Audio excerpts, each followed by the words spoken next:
Hey everybody, if we've not met yet, my name is Matt and welcome to day 5 of the journey through Mark. If you've been with us every day, congratulations. You've now got through 25% of the journey through Mark, but don't worry if you're just starting today, maybe if you missed a day or two, just jump back in with us. I know this for sure. God wants to meet with you today. Right where you are, in your kitchen, in your living room, He wants to meet with you. He sees you. And He wants to help you. He wants to walk with you in your faith. Today, we're going to be looking at Mark chapter 4. It's on page 32 of your journey books. And I love this passage today because it challenges me where oftentimes I ask for God to do what only He can do in my heart. But then I realize I close myself off to the work that He wants to do. And this is what I mean. In this passage, Jesus uses a metaphor of a farmer scattering seed. The farmer scatters seed, not knowing exactly where the seed's going to fall. And some of the seed falls on the hard path, and it doesn't really grow. Some of it falls on shallow soil, where it might grow a little bit, but the soil isn't deep enough for it to really take root.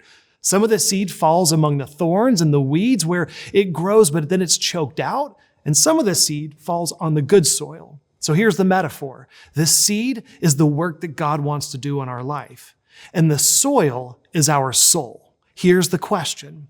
What's the status of the soil of your soul? As God is wanting to work in your life, is your soul like the hard soil where it just bounces right off? Maybe you need to pray today that God would soften your heart. Or second, is your soul like the shallow soil where you get excited about God's work, but you don't let it really take root? Maybe today you need to ask God to help you grow deeper in your faith.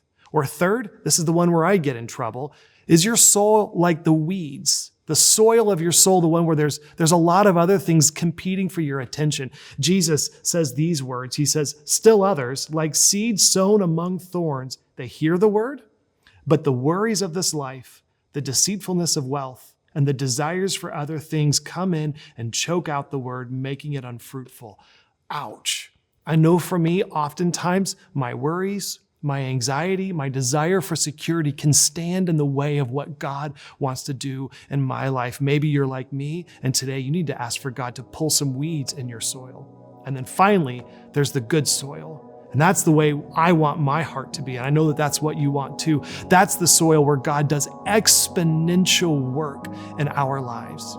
So as we finish today, and you're probably watching this maybe around your kitchen table, maybe helping your kids with e-learning, but just pray, God, what do you want my soul to look like? How can my heart be more receptive to the work that you want to do in me? Take a few moments, pray about that, and then we'll see you next time.